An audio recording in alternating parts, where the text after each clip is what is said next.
Hi guys, no. So meron tanong ulit dito, no. Ang sabi niya is, Sir Wag, okay lang ba mag-loan ako tapos mag-enroll ako sa inyo? Hehehe. Nakita ko kaya naman 50 to 60% returns in 1 month eh. Eh kung yung loan interest daw is 3.5% lang, kayang-kaya, no. Kayang-kayang bayaran, hehehe. No, so yung sagot ko sa kanya dito, not advisable, no. Kasi hindi guaranteed na, for example, pumasok kayo sa akin sa mentorship ko, no. Hindi guaranteed na kahit ako yung magturo sa inyo is kikita na agad kayo, no. Kasi napakaraming factor niyan. Kumbaga, magkakaibang background, no. Kung meron mo kayo nakikitang Wag Squad na mabilis agad naging profitable, ibig sabihin nun, mas marami na siyang nasunog. mas nauna na siya sa inyo, no. So magkakaibang learning curve, no, yung tinatawag natin na na background, no. So yung iba magkakaibang starting point, no. So hindi siya guaranteed na kung ano yung naging result nung nakita nyo sa Facebook or sa YouTube or yung nakausap nyong Wag Squad or meron kayo nakilala, hindi guaranteed na marereplicate nyo agad yun kasi nga magkakaiba kayo ng starting point eh, no.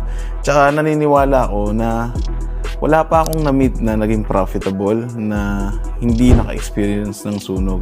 So, talagang yun lang yung guarantee dito. Yun lang yung guarantee dito na bago kayo matuto, kailangan nyo munang magsunog ng capital. Kaya I will always suggest na kung nagsisimula pa lang kayo, as much as possible, demo, and then kung gusto nyo i-test sa live, minimal lang. And then pagka medyo sablay, back to square board ulit. Di ba? So, hindi guaranteed, no? Hindi siya guaranteed na kahit na pumasok kayo sa Wag Squad is immediately makukuha nyo agad yung system, no? So, especially kung ilo-loan, no? Opinion ko lang to, no? Hindi ako fanatics ng loan, no? Kumbaga, kaming mag-asawa as much as possible, hindi kami nagte-take ng loan or anything, no? Kung hindi namin kayang bilhin ng cash or bayaran agad-agad, hindi sabihin nun, hindi pa kami ready para makuha yung isang bagay na yun, no? So as much as possible, kasi kung okay, siguro kung negosyante ka, pwede mo ma-roll over yung capital, no. Again, iba-iba yung perspective. Ako napakasimpleng tao, simple lang yung ko, kumbaga ayoko ng stress kasi kumbaga monthly dues mo pa rin yan eh, babayaran mo pa rin yan eh. Kumbaga okay, merong magsasabi na boss, yung mga malalaking companies, inuutang lang din nila yan. Kumbaga sinaset aside nila yung cash nila, gagamit sila ng loan para makapag-create ng companies. Malalaking players yun eh. Kumbaga sabi ko nga, simple lang yung prinsipyo ko sa buhay. As much as possible, kung hindi ako pwede may stress, doon ako sa hindi ako may stress. Kasi eventually may stress ka pa rin yan. Monthly dues mo pa rin yan eh. Kumbaga, hindi araw-araw Pasko yung negosyo, di ba? Hindi rin totoo na pag mas marami kang negosyo, mas malaking kita. Actually, mas marami kang negosyo, mas marami kang utang. So, imposible na wala kang stress dyan. So, ako, simple lang yung prinsipyo ko sa buhay, no? Kumbaga, nahanap ko yung niche ko sa trading. Trading na ako. Kumbaga, hindi ako natatempt na magnegosyo na para i-loan, para magnegosyo. Kung hindi ko kayang i-provide, no, through my own cash, sabihin hindi ko pa kaya, no. So again, principle ko lang yun. Mayroon akong mga kilala, na marami akong kilala na magaling talaga sila sa negosyo. Kumbaga nagpo-pull out sila from credit line, nakapag-rate sila ng passive income. So again, discarte nila yun. Sabi ko nga sa inyo, simple lang ako mag-isip. Hanggat kaya kong hindi ma-stress, ikakatlos ko na. Same thing sa mga applicable yan sa lahat, sa mga tao, sa mga comments. Di ba mapansin nyo pag may comments na parang stressing yung comments, automatic hide, block, cut off, no. So pagka ganun, applicable lahat yan sa akin. Pagka may stress ako, cut loss na agad sa akin yan, no. So same thing dito, kung maglo-loan ka para sa education, so palagay mo, isipin mo, kung magte-take ka ng loan, tapos mag-educate mo yung sarili mo, sure ba na within a month or 2 months or 3 months is hindi ka pa agad mag-juice? Di ba? Hindi, magbibil ka agad yan kasi loan yan eh. Kumbaga, siguro sa ibang credit line, sa mga ibang credit card, meron silang after 2 months ka pa magbabayad or 3 months pa. Pero sigurado ba na within 2 months or 3 months makukuha mo na yung system? Hindi siya guaranteed eh. So baka mamaya mas ma-pressure ka pa. Mas ma-pressure ka pa na kailangan magets mo agad yung market, kumbaga mas pressured ka kaagad kumita.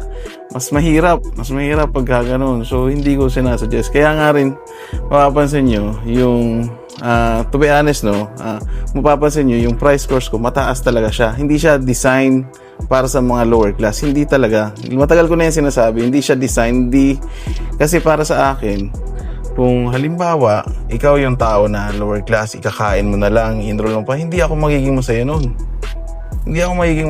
Kumbaga, kakain mo na lang, tapos i-invest mo pa, i-trade mo pa.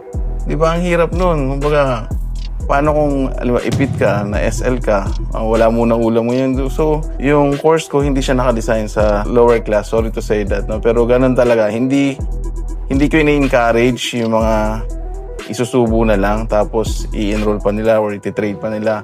Mas maganda, save mo muna yan. Aral ka muna, merong baby pips, no? Lagi kong sinasuggest, katulad nung nag-inquire sa akin kanina, zero knowledge, sabi ko baby pips ka muna kasi limited lang yung sessions ko. Yung one-on-one ko, ayoko naman na nagsisession tayo, yung pinag-uusapan lang natin ano yung mga basic terminology. So as much as possible, gusto ko pag nag-session tayo is strategy na agad, no? So babalik ulit tayo dun sa tanong, no? Magkakaibang starting point. So paano kung ikaw yung nagtatanong, nag-loan ka, tapos starting point mo literally zero knowledge. Di ang layo, ang dami pa natin kakainin bigas. Diba? So ang hirap. So hindi ko sinasuggest na magtitake kayo ng loan para sa education na makapag-trading ng forex. Alam nyo ba na forex yung pinaka-halimaw talaga sa trading? Baga, kung galing kayo sa stocks, wala pa yung liquidity na stocks, talagang lalamunin kayo dito sa forex, no? Mahirap. Masyadong malaki yung market ng forex para makuha lang siya sa isang buwan. Hindi siya guaranteed, no? So, yun. Ang pinaka-point ko lang, hindi ko sinasuggest na magte-take kayo ng loan para pumasok sa kahit na anong trading, investment, or anything, no? So, kung hindi nyo pa kaya, wag nyo munang i-take. Mag-save muna kayo, and then aral on the side. Meron naman mga available online, no? Mas mapalad nga kayo ngayon kasi mas marami ng resources sa YouTube, sa internet, no? Nung during my time, kung talagang by definition ka mag-aral, di ba, wala naman mga tutorial noon. 9 years ago, 10 years ago, kung very less lang yung lesson. Merong mga related sa trading pero more on broker, di ba? Tsaka yung leverage noon masyado pang maliit. Anyway, inaatake na naman ako ng mga palipat-lipat na topics, no? So, yun lang. Yun lang yung sagot ko sa tanong na to, no? Alright, guys. God bless. More peeps to everyone. Bye.